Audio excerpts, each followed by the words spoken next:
67 million years ago, a group of pterosaurs gathered on a vast stretch of beach. This stretch of beach is home to 6 to 7 different species of pterosaurs. They came here to rest, hunt for food, and raise their newborn young. Species like the Tethys pterosaur were perfectly adapted to ground life. They built their nests right on these mudflats and fiercely protected their offspring. The area wasn't exactly safe. Predators lurked everywhere, ready to strike at any moment. Among them prowled a phosphate pterosaur, its beak as sharp as a dagger blade. Standing nearly 10 feet tall, it stands out very conspicuously among the pterosaur group. It would circle around the Tethys pterosaur communities, waiting for the perfect chance to snatch a straggling youngster. Today it came up empty-handed, but another opportunity will come soon enough. Not all pterosaurs were cut out for ground living. Some built their nests on massive offshore rock formations far from land. This strategy helped them avoid most land-based predators. A baby kingfisher pterosaur had just hatched from its shell. Weighing less than 2 ounces, it called out frantically, urging its siblings to break free from their own eggs. Their mother had abandoned them right after laying her eggs.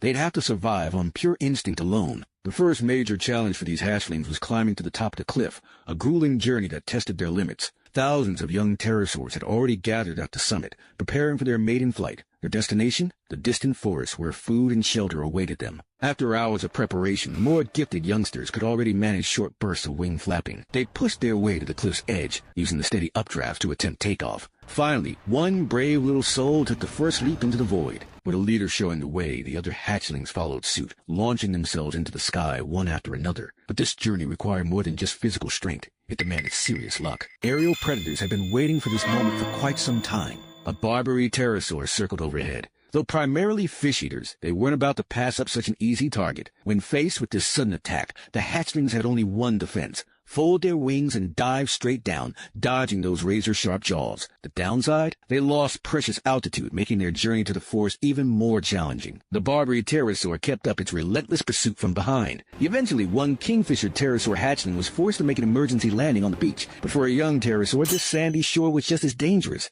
Definitely not a place for a youngster to be alone.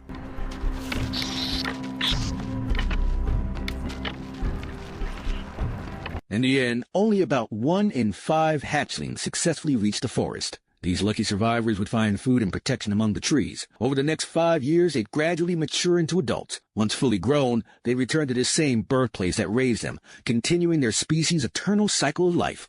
Follow me for more exciting content coming soon.